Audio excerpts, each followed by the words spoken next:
In recent years, the world has become increasingly fascinated by crime narratives that extend beyond the typical stereotypes often depicted in the media. Yet, nestled beneath the gritty tales of infamous male crime lords lies an equally compelling and complex realm: women's crime syndicates.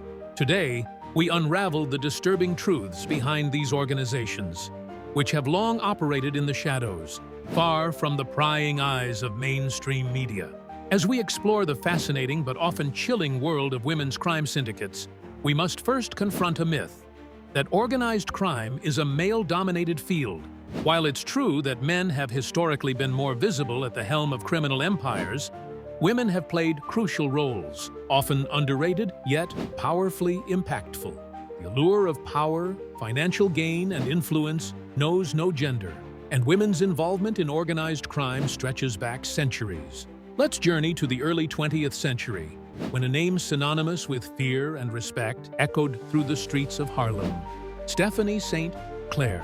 Known as the Queen of Numbers, St. Clair ran an extensive numbers racket, a lottery-like gambling scheme. Despite the era's immense challenges, particularly for African-American women, St. Clair commanded loyalty and wielded power with an iron fist. Her story is a testament to the untold narratives of women who defied social norms to carve their niche in the world of organized crime. However, the roles women assume in these syndicates are not always at the forefront. Often, they occupy strategic positions behind the scenes, perhaps as accountants, logisticians, or crucial intermediaries. Yet, their influence can be substantial, capable of shifting the balance of power or orchestrating operations with unmatched precision.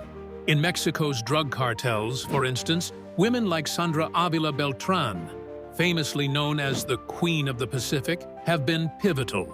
Her luxurious lifestyle and strategic acumen made her a symbol of female power within the narcotics world, even as she faced numerous legal battles. Yet, this participation is not devoid of its dark and disturbing aspects.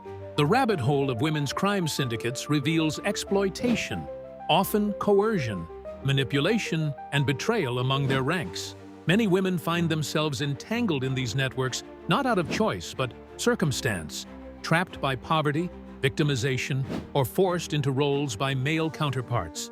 This brings to light the larger societal issues at play, such as gender inequality and economic disparity, which continue to drive women into the clutches of organized crime.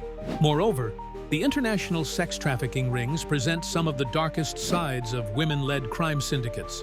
Women are occasionally at the helm, orchestrating operations that exploit and devastate countless lives. It is a chilling reminder that not all actions by women within these circles aim to break the glass ceiling for empowerment. Some perpetuate cycles of abuse and suffering, thereby complicating the narrative of women's involvement in crime. Interestingly, law enforcement agencies have only recently begun to appreciate the depth of women's roles in organized crime. Traditional biases often led to underestimating their influence or failing to attribute to women the same level of cunning and leadership seen in their male counterparts.